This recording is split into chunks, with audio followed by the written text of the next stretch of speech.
일본이 30년간 지켜온 배터리 왕좌가 단 5년 만에 무너졌습니다. 그 왕좌를 빼앗아간 건 글로벌 자동차 기업들이 줄을 서서 찾는 한국의 작은 스타트업이었죠. 불가능하다고 조롱받던 기술이 세계 최초로 실현됐고, 테슬라와 BMW는 일본을 버리고 한국을 선택했습니다. 일본의 최고 기술자조차 그 자리에서 말을 잃게 만든 그날. 과연 한국은 어떻게 세계 판도를 뒤집었을까요? 저는 리처드 스미스입니다.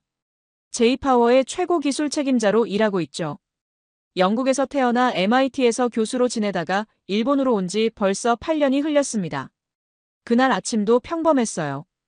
도쿄 본사 32층 회의실에서 분기별 기술 검토 회의가 한창이었죠. 우리가 개발 중인 차세대 리튬이온 배터리 프로젝트에 대해 논의하고 있었습니다. 3년간 투입한 연구비만 2천억 원이 넘었거든요. 올해 말까지 에너지 밀도를 15% 향상시킬 예정입니다. 연구팀장 타나카가 보고했죠. 저는 고개를 끄덕이며 만족스러워했어요. 우리가 세계 최고 수준이라고 확신하고 있었거든요. 그런데 오후 2시 30분, 제 스마트폰에 뉴스 알림이 떴습니다. 처음엔 대수롭지 않게 생각했어요. 하지만 제목을 보는 순간 온몸이 얼어붙었습니다. 한국 스타트업, 전고체 배터리 양산 성공. 테슬라 BMW와 독점 계약 체결. 전고체 배터리요? 우리도 10년째 연구하고 있지만 아직 실험실 단계에 머물러 있는 기술이었어요. 양산이라니 말도 안 된다고 생각했습니다. 잠깐만요. 저는 회의를 중단시켰어요. 손가락이 떨리면서 기사를 클릭했습니다. 그리고 읽어내려가는 순간 숨이 막혔죠. 10분 충전으로 1000km 주행. 기존 리튬이온 배터리 대비 3배의 에너지 밀도. 화재 위험 제로. 영하 40도에서도 정상 작동. 이런 일이. 회의실 안이 조용해졌어요. 모든 직원들이 저를 쳐다보고 있었죠. 더 충격적인 건 가격이었습니다. 킬로와트 시당 $80. 우리 배터리보다 30%나 저렴했어요. 이건 단순히 기술적 혁신이 아니었습니다. 타나카 과장, 이 기사 확인해 보세요. 제 목소리가 떨렸어요. 5분 후, 타나카가 창백한 얼굴로 돌아왔습니다. 사실입니다. 테슬라 일론 머스크가 직접 트위터에 인증했어요. BMW 최고 경영자도 공식 발표했고요. 그 순간 저는 깨달았습니다. 우리가 자랑스럽게 여겼던 15% 성능 향상이 얼마나 초라한지를요. 한국의 어느 작은 회사가 우리보다 10년은 앞선 기술을 완성했다는 사실이 믿기지 않았어요. 회의실 안은 시끄러워졌습니다. 직원들이 웅성거렸죠. 누군가 이게 정말 가능한 거예요? 라고 물었어요. 저는 대답할 수 없었습니다. MIT에서 20년간 연구했던 제가 이런 일이 일어날 거라고 전혀 예상하지 못했거든요. 더욱 당황스러운 건 이 회사가 완전히 낯선 이름이라는 점이었어요. 넥스트 배터리 테크. 들어본 적도 없는 회사였죠. 창립한 지 겨우 5년밖에 안 된 스타트업이 도요타와 파나소닉이 수십 년간 이루지 못한 일을 해낸 거예요.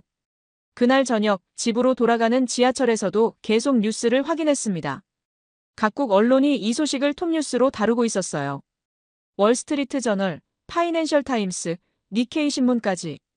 모두가 배터리 혁명이라고 표현했죠. 가장 충격적이었던 건 주가 반응이었습니다. 한국 배터리 관련주는 연일 상한가를 기록했어요. 반면 일본 배터리 업체들은 폭락했죠. 우리 회사 주가도 하루 만에 12%나 떨어졌습니다. 30년간 쌓아온 제 전문성이 하루아침에 무너진 기분이었거든요. 그날 밤 잠이 오지 않았습니다. 계속해서 뉴스 기사를 읽고 또 읽었어요. 그러다 문득 떠오른 기억이 있었죠. 3년 전 일이었습니다. 한국에서 온 젊은 연구원이 저를 찾아왔었어요. 김아린이라는 이름의 여성 박사였죠. 당시 서울대학교에서 전고체 전해질 연구를 하고 있다고 했습니다. 교수님, 저희와 공동 연구를 해보시는 게 어떨까요? 아린이 조심스럽게 제안했었어요. 새로운 세라믹 전해질 합성 방법을 개발했는데 일본의 제조 기술과 결합하면 큰 시너지가 날 것 같아요. 그때 저는 어떻게 대답했을까요? 지금 생각해보니 얼굴이 화끈거립니다. 미안하지만 저희는 이미 자체 기술로 충분히 발전시키고 있습니다. 한국 기술에 의존할 이유는 없어요. 차갑고 거만했죠. 아린의 표정이 어두워지는 걸 봤지만 신경 쓰지 않았어요. 한국 기술이 일본보다 앞설 리 없다고 확신했거든요. 그래도 한 번만 검토해 주시면. 아린이 다시 한 번 부탁했어요. 시간 낭비입니다. 우리가 더 나은 방법을 알고 있으니까요. 저는 단호하게 거절했습니다. 그리고 지금 그 아린이 개발한 기술이 세상을 바꾸고 있었어요. 뉴스 기사를 자세히 읽어보니 넥스트 배터리 테크의 핵심 기술 책임자가 바로 김아린 박사였던 거예요. 가슴이 답답했습니다. 3년 전 그 논문을 다시 찾아봤어요. 당시엔 대수롭지 않게 넘겼던 내용들이 이제는 완전히 달라 보였죠. 세라믹과 고분자를 결합한 하이브리드 전해질 기술, 나노 구조 제어를 통한 이온 전도도 향상. 모두가 혁신적인 아이디어였어요. 왜 그때 제대로 보지 못했을까? 후회가 밀려왔습니다. 다음 날 아침, 더 충격적인 소식이 기다리고 있었어요. 우리 회사의 주요 고객사인 혼다와 닛산이 한국 회사와 협상을 시작했다는 내부 정보였거든요. 이런 식으로 갑자기요? 저는 영업 담당 이사에게 물었습니다. 어쩔 수 없어요. 고객들이 먼저 연락해왔거든요. 한국 배터리로 바꾸고 싶다고요. 그의 목소리에 절망감이 묻어 있었어요. 점심시간에 혼다 구매 담당자에게 전화를 걸었습니다. 10년간 함께 일했던 사이였죠. 야마다 상무님, 정말 계약을 바꾸실 건가요? 리처드, 미안해. 하지만 성능 차이가 너무 커. 우리도 생존해야 하니까. 그래도 우리와의 신뢰는 어떻게 생각하시는 거죠?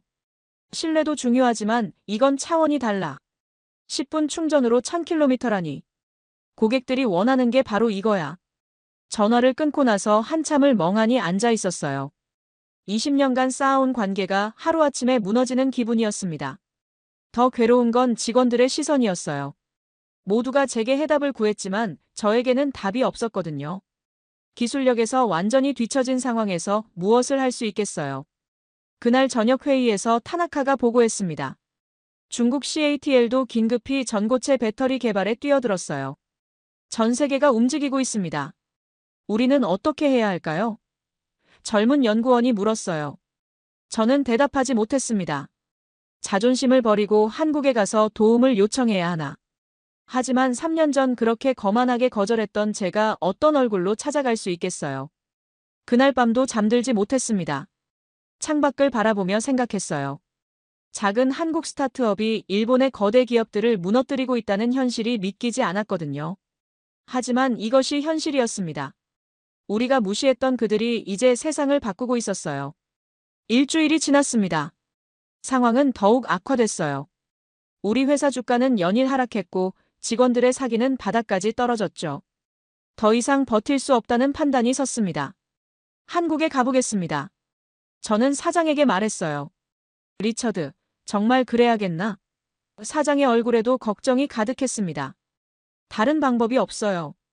기술 격차를 줄이려면 그들과 협력하는 수밖에요. 김포공항에 도착한 건 화요일 오전이었습니다. 판교로 향하는 택시 안에서 마음을 다잡았어요.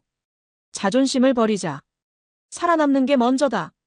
넥스트 배터리 테크 본사는 생각보다 소담했습니다. 15층짜리 건물의 7층부터 12층까지를 사용하고 있었어요. 로비에서 접수를 마치고 대기실로 안내받았죠. 오늘 일정이 꽉 차서요. 조금 기다려주세요. 직원이 미안해하며 말했습니다. 1시간이 지났어요. 점심시간까지 지나갔죠. 저는 계속 대기실에 앉아 있었습니다. 평소 같으면 화를 냈겠지만 지금은 참을 수밖에 없었어요. 오후 4시쯤 드디어 안내를 받았습니다. 엘리베이터를 타고 올라가는 동안 가슴이 두근거렸어요. 3년 전 거절했던 아린을 다시 만나게 된다는 생각에요. 회의실 문이 열렸습니다. 아린이 앉아 있었어요. 예전보다 훨씬 자신감 있는 모습이었죠. 옆에는 중년 남성이 한 명 더 있었습니다. 안녕하세요, 리처드 교수님. 아린이 일어나서 인사했어요. 목소리에 감정은 없었죠. 아린 박사님, 오랜만입니다. 저는 최대한 겸손하게 말했습니다. 소개해드릴게요. 저희 대표이사 이민호입니다. 이민호 대표는 40대 후반 정도로 보였어요. 카리스마 있는 인상이었죠. MIT에서 오신 분이시군요. 반갑습니다. 이 대표가 악수를 청했어요. 15분. 그들이 저에게 준 시간이었습니다. 저는 숨을 깊게 들이쉬고 말했어요. 솔직히 말씀드리겠습니다. 저희가 도움이 필요해요. 기술 협력을 통해 함께 성장할 수 있을 거라고 생각합니다. 아린이 미소를 지었어요. 하지만 따뜻한 미소는 아니었죠. 3년 전에도 그런 제안을 드렸는데요. 그때는 시간 낭비라고 하셨잖아요. 가슴이 찔렸습니다. 할 말이 없었어요. 이 대표가 나섰습니다. 지금 저희 생산 능력으로는 기존 주문도 감당하기 어려워요. 테슬라, BMW 물량만으로도 2년치 생산 계획이 차 있거든요. 2년이요? 제가 놀라서 물었어요. 네, 빨라야 2년 후에나 새로운 협력을 고려할 수 있을 것 같아요. 절망적이었습니다. 2년을 기다릴 여유가 우리에게 있을까요? 그때 회의실 문이 열렸어요. 키 큰 남성이 들어왔습니다. 박태성 이사님이세요. 아린이 소개했어요. 저희 최고 기술 책임자입니다. 그 이름을 어디서 들었나 했더니 MIT 출신이었어요. 저보다 10년 후배였죠. 리처드 교수님, 정말 반갑습니다. 태성이 반가워했어요. 학교에서 교수님 강의를 몇 번 들었거든요. 분위기가 조금 누그러졌습니다. 혹시 시간이 되시면 저희 연구소를 구경해 보시겠어요? 태성이 제안했어요. 이 대표와 아린이 잠깐 눈빛을 주고받았죠. 그리고 고개를 끄덕였어요. 극비시설이니까 보안서약서부터 써주세요. 아린이 서류를 건넸습니다. 지하 3층으로 내려갔어요. 카드키를 여러 번 찍고 들어간 연구소는 상상 이상이었습니다. 최첨단 장비들이 가득했어요. 독일제, 스위스제 분석 장비들이 즐비했죠. 이게 저희 핵심 기술입니다. 태성이 투명한 필름 같은 것을 보여줬어요. 하이브리드 전해질 필름이에요. 얇기가 종이보다도 얇았습니다. 하지만 만져보니 상당히 단단했어요. 오븐 충전 테스트를 보여드릴까요? 태성이 물었어요. 실험실 한쪽에서 배터리 충전 테스트가 시작됐습니다. 정말로 5분 만에 완충됐어요. 그것도 발열이 거의 없이요. 믿을 수 없군요. 저도 모르게 탄성이 나왔어요. 안전성 테스트도 보시겠어요? 배터리를 망치로 내리쳤습니다. 폭발하지 않았어요. 불에 구워도 마찬가지였죠. 기존 리튬이온 배터리라면 진작 폭발했을 테죠. 어떻게 이런 일이? 저는 감탄했어요. 연구소 곳곳에서 다양한 국적의 연구원들을 봤습니다. 미국인, 독일인, 중국인, 인도인까지 모두가 열정적으로 일하고 있었어요. 전 세계에서 인재들이 몰려오고 있어요. 태성이 자랑스럽게 말했어요. 기술력 때문이 아니라 비전 때문이죠. 진짜 세상을 바꿀 수 있다고 믿으니까요. 그 순간 깨달았습니다. 이건 단순한 기술 차이가 아니었어요. 철학의 차이였죠. 우리는 기존 기술을 개선하려 했지만 이들은 완전히 새로운 세상을 만들려 하고 있었어요. 연구소 구경을 마치고 나오는 길에 태성이 말했어요. 교수님, 정말 협력하고 싶으시면 방법이 있을지도 몰라요. 정말인가요? 조건이 있긴 하죠. 한국에서 돌아온 지 일주일이 지났습니다. 태성이 말했던 조건에 대해 계속 생각했어요. 구체적인 내용은 알려주지 않았거든요. 다만 진정성을 보여달라고만 했죠. 그런데 뜻밖의 일이 벌어졌습니다. 수요일 오전 긴급 전화를 받았어요. 리처드, 큰일 났어. 태성의 목소리였습니다. 무슨 일인가요? 중국 해커들이 저희 서버를 공격하고 있어요. 기술 데이터를 빼내려는 것 같은데 혹시 도와주실 수 있나요? 순간 당황했어요. 왜 저에게 도움을 요청하는 걸까요? 저희 보안팀이 일본 서버도 함께 노리고 있다고 추적했거든요. 같은 해커 그룹인 것 같아요. 그제서야 이해했습니다. 공동 대응이 필요하다는 거였죠. 30분 안에 영상회의로 연결해 드릴게요. 저는 즉시 우리 보안팀장을 불렀어요. 영상 화면으로 만난 한국팀은 밤을 새워가며 방어하고 있었습니다. 아린도 지친 모습이었어요. 공격 패턴을 보니 같은 그룹이 맞는 것 같아요. 우리 보안팀장이 분석 결과를 공유했습니다. 6시간 동안 함께 작업했어요. 한국팀의 방어 기술은 놀라웠습니다. 실시간으로 공격을 차단하면서도 역추적까지 하고 있었거든요. 일본 쪽 서버도 안전하게 보호해 드릴게요. 한국 보안 담당자가 말했어요. 저희 것까지요?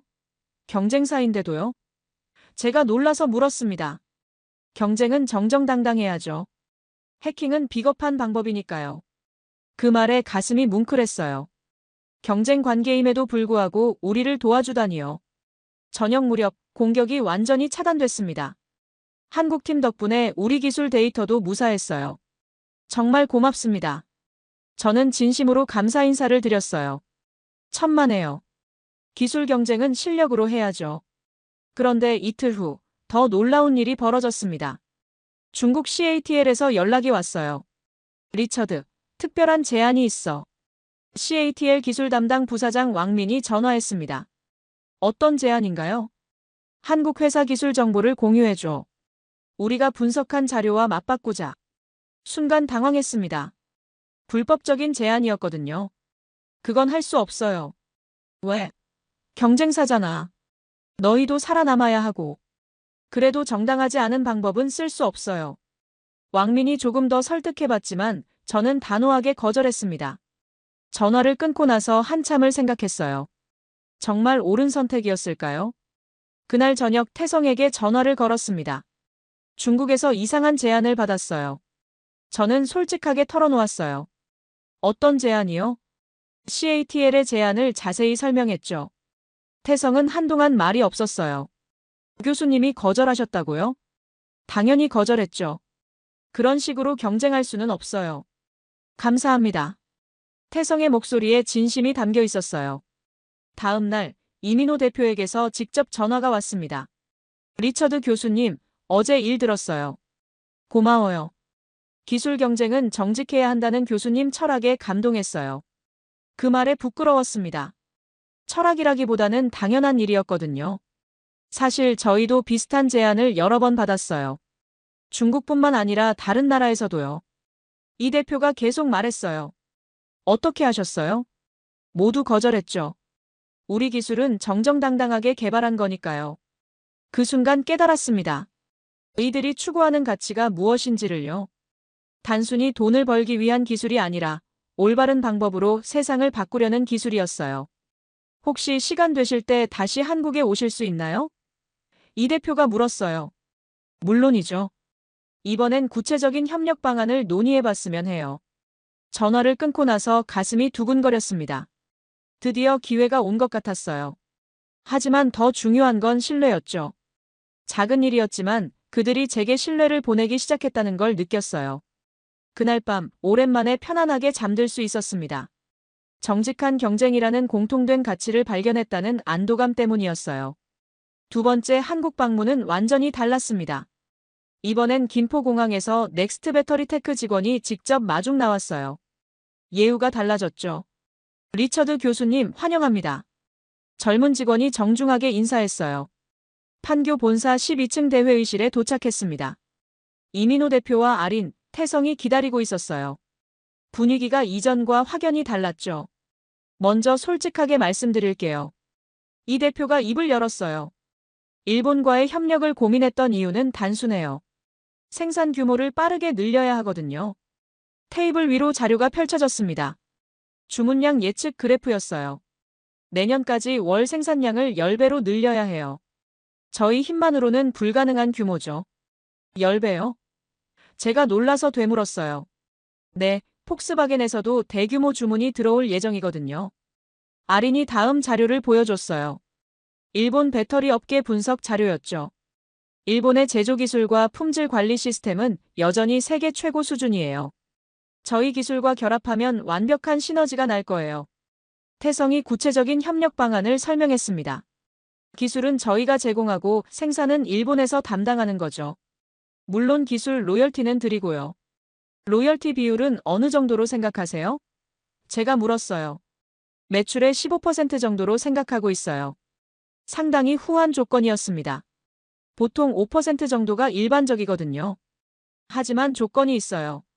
이 대표가 진지하게 말했어요. 긴장이 됐습니다. 어떤 조건일까요? 일본이 기술 주도권을 요구하면 안 돼요. 저희가 개발한 기술이니까 저희가 주도해야죠. 이건 일본 기업들에게는 받아들이기 어려운 조건이었어요. 보통은 기술을 사서 자체 개발하려 하거든요. 그리고 생산 과정에서 저희 엔지니어들이 상주해야 해요. 상주라고 하시면?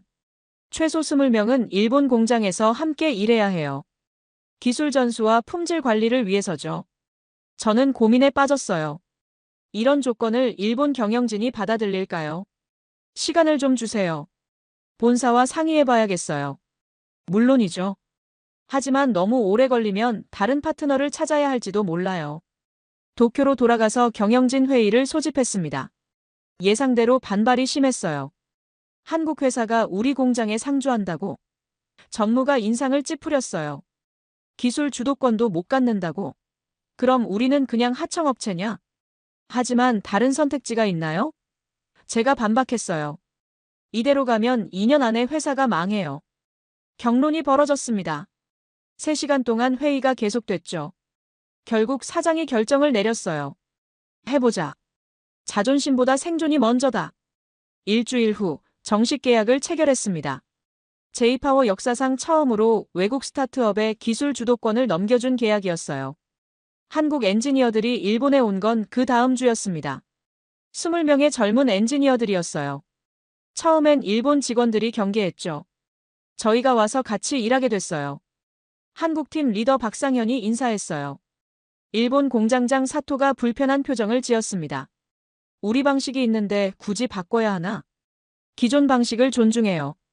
다만 새로운 기술에 맞는 공정을 함께 만들어가자는 거죠. 첫 주는 갈등이 많았어요. 일본식 정밀함과 한국식 속도감이 충돌했거든요. 하지만 상현이 놀라운 일을 해냈습니다. 기존 생산 라인을 분석해서 30% 효율을 높이는 방법을 찾아낸 거예요. 이 공정을 이렇게 바꾸면 불량률을 절반으로 줄일 수 있어요. 상현이 사토에게 설명했어요. 정말인가? 사토가 반신반의했어요. 일주일간 테스트해본 결과 정말로 불량률이 절반으로 줄었습니다. 사토의 표정이 완전히 바뀌었어요. 이런 방법이 있었다니. 감탄했죠. 그때부터 분위기가 달라졌습니다. 일본 직원들이 한국 엔지니어들을 진짜 동료로 받아들이기 시작했어요. 2달 후 첫 번째 합작 시제품이 나왔습니다. 넥스트셀이라는 이름의 배터리였어요. 성능 테스트 결과는 충격적이었습니다. 한국 기술과 일본 제조 기술이 결합되면서 예상보다 훨씬 좋은 결과가 나온 거예요. 에너지 밀도가 20% 더 향상됐어요. 아린이 기뻐했어요. 수율도 95% 이상 나오고 있고요. 사토도 만족스러워했죠. 시장 반응은 폭발적이었습니다. 넥스트셀 출시 발표 후 사전 주문이 쏟아졌어요. 일주일 만에 6개월치 물량이 다 팔렸어요. 영업팀이 보고했습니다. 더 놀라운 건 일본 자동차 회사들의 반응이었어요. 도요타에서 직접 연락이 왔거든요. 우리도 넥스트셀을 쓰고 싶다. 도요타 구매 담당이 말했어요. 그런데 물량이 부족해서. 제가 미안해했어요. 괜찮아. 기다릴게. 이런 배터리는 처음이야. 그날 저녁 한국팀과 일본팀이 함께 회식을 했습니다. 술잔을 기울이며 상현이 말했어요. 처음엔 걱정했는데 정말 좋은 팀이 됐네요. 사토가 대답했어요. 나도 마찬가지야. 한국 기술과 일본 기술이 만나니까 11이 3이 됐어. 그 순간 깨달았습니다. 진정한 협력이 무엇인지를요. 서로의 장점을 인정하고 결합할 때 불가능했던 일도 가능해진다는 걸요. 넥스트셀의 성공으로 자신감을 얻은 우리에게 더 큰 기회가 찾아왔습니다. 폭스바겐에서 역사상 최대 규모의 배터리 입찰을 공고한 거예요. 5년간 총 1천만 개 배터리 공급 계약이에요. 이민호 대표가 화상회의로 설명했어요. 1,000만 개요? 저도 놀랐습니다. 네, 폭스바겐이 전 차종을 전기차로 전환하면서 필요한 물량이에요. 경쟁사는 중국 CATL이었습니다. 세계 1위 배터리 회사죠. 가격 경쟁력에서는 중국이 앞섰어요. CATL이 킬로와트 시당 $70를 제시했어요. 태성이 걱정스럽게 말했어요. 우리는 얼마나 되나요? $85예요. $15 차이가 나죠. 가격만 보면 불리했습니다. 하지만 우리에게는 다른 강점이 있었어요. 독일 볼프스부르크에서 열린 최종 프레젠테이션에 참석했습니다. 폭스바겐 임원진 20명이 참석한 가운데 우리 차례가 왔어요. 아린이 먼저 발표를 시작했습니다. 폭스바겐이 추구하는 가치는 무엇인가요?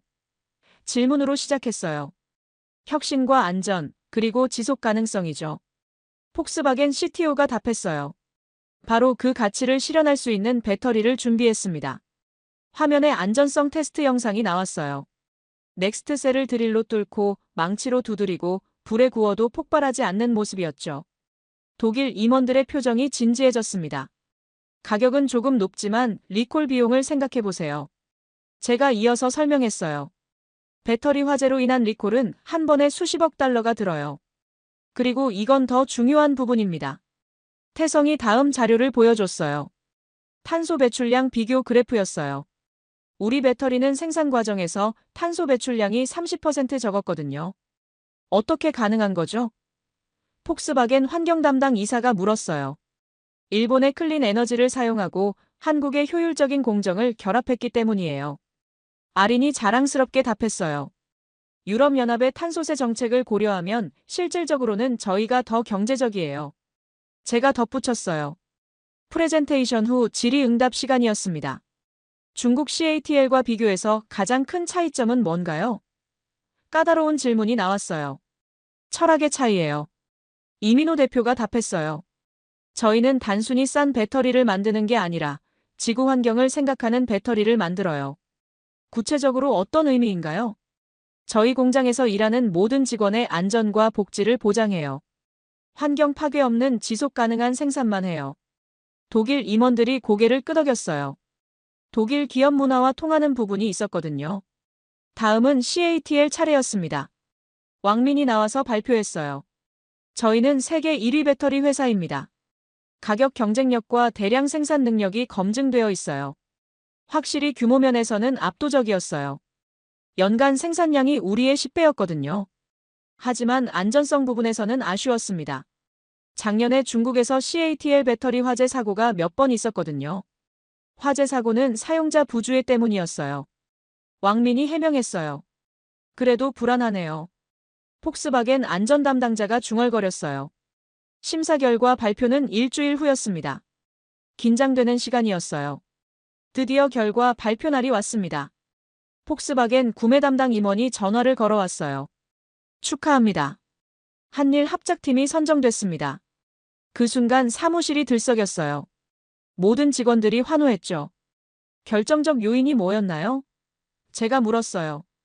안전성과 지속 가능성이었어요. 가격보다 중요한 가치들이죠. 감사합니다. 그리고 한 가지 더.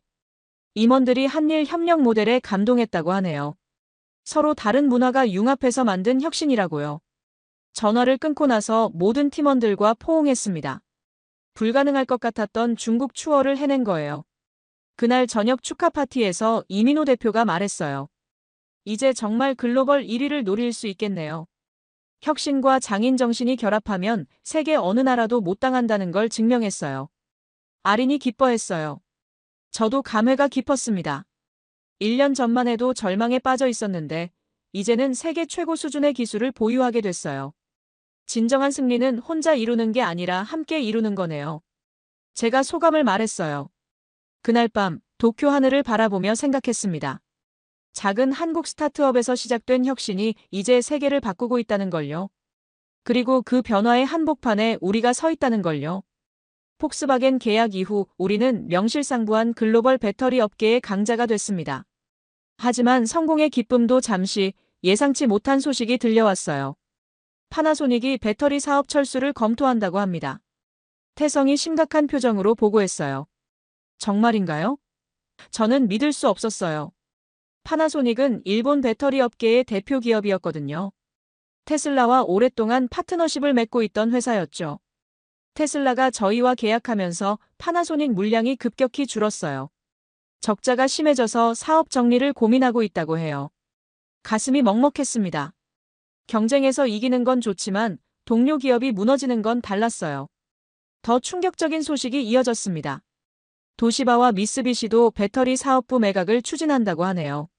사토가 한숨을 쉬며 말했어요. 일본 배터리 업계 전체가 흔들리고 있었어요. 우리의 성공이 그들에게는 생존의 위기였던 거죠. 그날 저녁 이민호 대표에게 전화를 걸었습니다. 대표님, 일본 업계 상황 들으셨죠? 네, 안타까워요. 파나소닉은 저희가 존경하는 회사거든요. 뭔가 도울 방법이 없을까요? 생각해 볼게요. 일주일 후 놀라운 제안이 왔습니다. 이민호 대표가 직접 도쿄에 온 거예요. 파나소닉과 공동 구제 펀드를 만들어 보면 어떨까요? 대표가 제안했어요. 구제 펀드요? 네, 일본 배터리 업체들이 차세대 기술로 전환할 수 있도록 지원하는 거죠. 저는 당황했어요. 경쟁사를 도와준다는 게 말이 되나요? 왜 그런 생각을 하시는 거죠? 생태계가 건강해야 우리도 발전할 수 있어요. 독점은 혁신을 멈추게 하거든요. 그 말에 뭔가 울림이 있었어요. 그리고 대표가 조심스럽게 덧붙였어요. 1997년 IMF 때를 기억해요. 한국이 어려울 때 일본이 어떻게 했는지요. 그때 말이군요. IMF 외환위기 당시 일본이 한국에 등을 돌렸던 일을요. 하지만 저희는 다르게 하고 싶어요. 과거의 원함보다는 미래의 상생을 택하고 싶거든요. 가슴이 뭉클했습니다. 이런 마음가짐이 있었기에 넥스트 배터리 테크가 성공할 수 있었던 거겠죠. 파나소닉과의 첫 만남은 며칠 후에 이루어졌습니다. 파나소닉 사장 타나카와 임원진이 참석했어요. 한국 회사에서 저희를 도와주겠다고요? 타나카 사장이 믿기 어렵다는 표정이었어요. 네, 함께 성장하고 싶어요. 이민호 대표가 진심을 담아 말했어요. 하지만 저희는 경쟁사잖아요. 경쟁사이기 때문에 더 의미가 있는 거죠. 정정당당한 경쟁을 통해 서로 발전할 수 있으니까요. 구체적인 지원 방안이 논의됐습니다. 기술 라이선스 제공, 공동 연구 개발, 생산 설비 공유까지 포괄적인 내용이었어요. 조건이 있나요? 타나카 사장이 물었어요. 딱 하나만요. 이민호 대표가 답했어요. 앞으로는 정직한 기술 경쟁만 하자는 거예요. 그건 당연한 거 아닌가요? 네, 하지만 명문화에서 약속하고 싶어요. 계약서에는 공정경쟁 원칙이 명시됐습니다. 해킹, 기술 탈취, 덤핑 등 불공정한 방법은 쓰지 않기로 한 거죠. 구제 펀드 규모는 총 5천억 원이었습니다. 넥스트 배터리 테크가 60%, 일본 기업들이 40%를 부담했어요. 이렇게 큰 돈을 왜? 파나소닉 임원이 고마워하면서도 의아해했어요. 산업 생태계가 건강해야 모두가 살 수 있어요. 아린이 설명했어요. 펀드 출범식이 열린 날 예상치 못한 일이 벌어졌습니다. 타나카 사장이 갑자기 무릎을 꿇고 인사를 한 거예요. 정말 고맙습니다. 눈물을 흘리며 말했어요. 모든 사람들이 당황했습니다. 일본 대기업 사장이 이런 모습을 보이는 건 매우 드문 일이거든요. 20년 전 IMF 때 우리가 한국에 냉정했던 걸 용서해 주세요. 타나카 사장이 계속 말했어요. 사장님, 일어나세요. 이민호 대표가 당황하며 부축했어요. 아니에요. 이 마음을 꼭 전하고 싶었어요. 그 순간 회장에 있던 모든 사람들이 숙연해졌습니다. 과거의 아픔을 용서와 상생으로 치유하는 순간이었거든요. 과거는 과거고 미래를 함께 만들어가요. 이민호 대표가 따뜻하게 말했어요. 구제 펀드가 본격 가동된 후 3개월, 놀라운 변화가 일어났습니다. 파나소닉이 우리 기술을 바탕으로 새로운 배터리를 개발한 거예요. 고체 전해질 기술을 응용해서 초고속 충전 배터리를 만들었어요. 파나소닉 연구팀장이 보고했어요. 성능이 어느 정도 나오나요? 3분 충전으로 500km 주행이 가능해요. 우리 기술보다 충전 속도가 더 빨랐어요. 경쟁사를 도왔는데 오히려 더 좋은 기술이 나온 거죠. 후회되지 않으세요? 태성이 조심스럽게 물었어요. 전혀요. 이민호 대표가 웃으며 답했어요. 이게 바로 선순환이에요. 경쟁이 치열해질수록 우리도 더 혁신하게 되거든요. 정말 그랬습니다. 파나소닉의 새 기술에 자극받아 우리도 이분 충전 기술 개발에 박차를 가했어요. 도시바와 미쓰비시도 비슷한 성과를 냈습니다. 구제 펀드 덕분에 차세대 기술 개발에 성공한 거예요. 6개월 후 일본 배터리 업계는 완전히 되살아났습니다. 도산 위기에서 혁신업계로 거듭난 거죠. 이제 정말 강력한 경쟁자들이 생겼네요. 아린이 묘한 표정으로 말했어요. 좋은 일이에요. 혼자 잘하는 것보다 함께 잘하는 게 더 의미 있죠. 저는 진심으로 그렇게 생각했어요. 그날 밤 도쿄 하늘을 보며 생각했습니다. 진정한 승리란 상대를 무너뜨리는 게 아니라 함께 일어서는 거라는 걸요. 그리고 그런 철학이 결국 모두에게 더 큰 이익을 가져다 준다는 걸요. 한일 배터리 연합의 글로벌 시장 점유율이 45%를 돌파한 거예요. 믿을 수 없는 수치네요. 저는 보고서를 보며 감탄했어요. 중국 CATL이 25%, 유럽 업체들이 20%였으니까 우리가 압도적 1위였죠. 더 놀라운 건 기술 혁신이었습니다. 치열한 경쟁 덕분에 모든 업체의 기술 수준이 급속도로 발전한 거예요. 5분 충전 기술은 이제 기본이 됐어요. 아린이 웃으며 말했어요. 다음 목표는 뭔가요? 2분 충전, 2000km 주행이에요. 2000km요? 제가 놀라서 되물었어요. 네, 한 번 충전으로 서울에서 부산을 10번 왕복할 수 있는 수준이죠. 불가능해 보였던 일이 점점 현실이 되고 있었어요. 그런데 그보다 더 의미 있는 일이 벌어졌습니다. 하버드 경영대학원에서 연락이 온 거예요. 한일 배터리 협력 사례를 교재로 만들고 싶다고 하네요. 이민호 대표가 기뻐했어요. 정말인가요? 네, 서로 다른 문화가 융합해서 혁신을 만든 대표 사례라고 하더라고요. 하버드 교수진이 직접 한국과 일본을 방문했습니다. 케이스 스터디를 위한 인터뷰였어요. 가장 어려웠던 점이 뭐였나요? 마이클 포터 교수가 질문했어요. 처음엔 자존심이었어요. 저는 솔직하게 답했어요. 일본이 한국보다 기술이 뒤떨어진다는 걸 인정하기 어려웠거든요. 어떻게 극복하셨나요? 생존이 자존심보다 중요하다는 걸 깨달았죠. 그리고 협력하면서 서로 다른 강점이 있다는 걸 알게 됐어요. 아린도 인터뷰에 참여했습니다. 한국 입장에서는 어땠나요? 복수하고 싶은 마음도 있었어요. 아린이 담담하게 말했어요. 3년 전 거절당했을 때는 정말 속상했거든요. 하지만 복수보다는 상생을 택하셨네요. 네, 그게 더 현명한 선택이었어요. 원한은 또 다른 원한을 낳지만 용서는 새로운 기회를 만들거든요. 인터뷰가 끝난 후 포터 교수가 감탄했어요. 정말 흥미로운 사례네요. 경쟁과 협력이 동시에 존재하는 모델이에요. 전 세계 경영대학원에서 이 사례를 가르치기 시작했습니다. 우리의 이야기가 미래 경영자들에게 교훈이 되고 있었어요. 그 즈음 더 큰 성과가 발표됐습니다. 드디어 2분 충전, 2000km 주행 배터리가 완성된 거예요. 넥스트셀 3세대입니다. 태성이 자랑스럽게 소개했어요. 시연회에는 전 세계 언론이 몰려왔습니다. 2분 만에 완충되는 모습을 보고 모두가 탄성을 질렀어요. 이제 전기차가 진짜 내연기관차를 완전히 대체할 수 있겠네요. BBC 기자가 말했어요. 충전 시간이 화장실 다녀오는 시간보다 빠르네요. CNN 기자도 놀라워했어요. 주요 완성차 업체들의 반응은 폭발적이었습니다. 벤츠, BMW, 아우디, 포드까지 줄을 섰어요. 2025년부터 모든 차종에 적용하고 싶어요. 벤츠 CEO가 직접 방문해서 말했어요. 그날 저녁 성공을 축하하는 파티가 열렸습니다. 한국팀과 일본팀이 함께 모인 자리였어요. 4년 전만 해도 상상할 수 없는 일이었죠. 제가 소감을 말했어요. 정말 기적 같은 일이에요. 사토도 감회에 젖어 있었어요. 이민호 대표가 마지막 인사를 했습니다. 오늘의 성공은 기술의 승리가 아니라 철학의 승리예요. 경쟁하되 상생하고 혁신하되 겸손하고 성공하되 나누는 철학 말이에요. 그 철학이 이제 전 세계로 퍼져나가고 있어요. 우리의 협력 모델을 보고 다른 업계에서도 비슷한 시도들이 생겨나고 있었거든요. 반도체, 디스플레이, 바이오 분야에서도 한일 협력이 활발해졌어요. 서로의 강점을 인정하고 결합하는 문화가 확산되고 있었죠. 작은 한국 스타트업에서 시작된 혁신이 이제 인류의 미래를 바꾸고 있었습니다. 그리고 그 변화의 중심에는 기술이 아니라 사람이 있었어요. 서로를 이해하고 존중하며 함께 성장하려는 사람들의 마음이요. 스마트폰에 새로운 뉴스 알림이 떴습니다.